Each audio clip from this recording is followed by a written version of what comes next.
Hey guys, how you doing? This is Disha.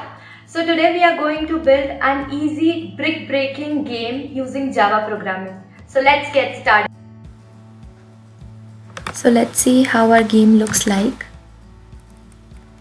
This is a slider that moves from left to right or right to left when we press left or the right arrow key. When the ball hits the slider, it bounces back off, and when the ball hits the brick number reduces and our score increases. Yay, well played. So now I'll walk you through the code. This is the main class. So this is our new project, Java project, Brick Breaker Game by Disha. This is the Brick Breaker package name, and we have 3 classes in this. This is our main class. So our main class consists of JFrame. JFrame is a class. It is basically a type of container which inherits the AWT frame class. So the JFrame works like the main window where all the components like the button, the ball, the border, everything comes up in this component. These are the methods of the JFrame.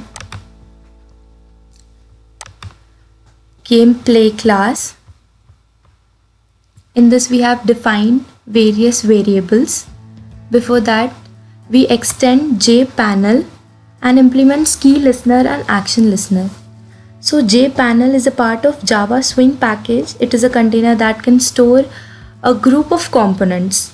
The main task of JPanel is to organize the components, various layouts, and provides a better organization of the components. And it implements key listener. Key listener is an interface. It is notified whenever any change in the state of the key is detected. It is notified against any key event. So the key listener interface is found in Java AWT.event package. Now Java action listener interface, it is notified whenever you click on the button or the menu item. It is notified against the action event.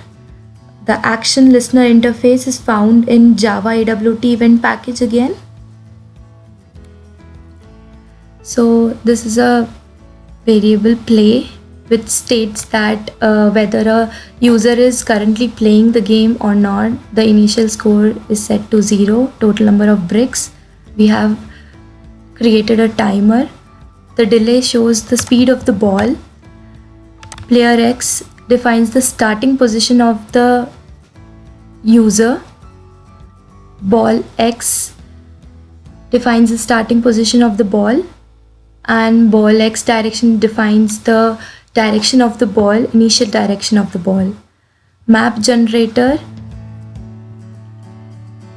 Map, this is used from the map generator class. I'll walk you through it in some time.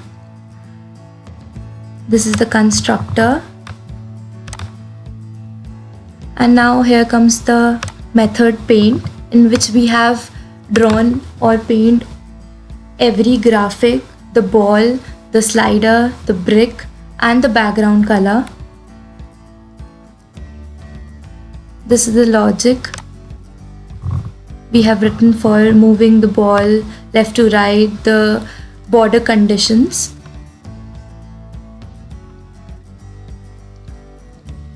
And in action performed method, these are the methods that we need to override as we have implemented the action listener and the key listener. So we need to override all the methods of the interface. This is the logic that we have written for the player to check the border and the directions of the ball, as well as for the slider and for the bricks.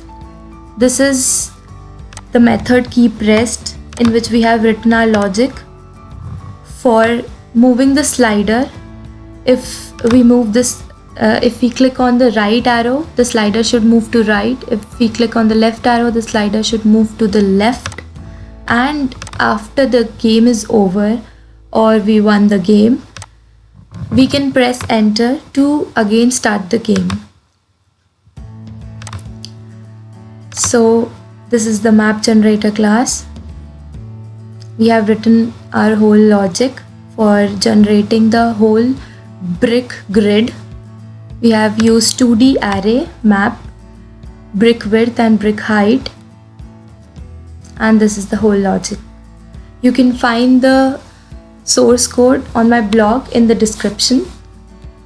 So if you like the video, hit the bell icon and don't forget to like, share and subscribe.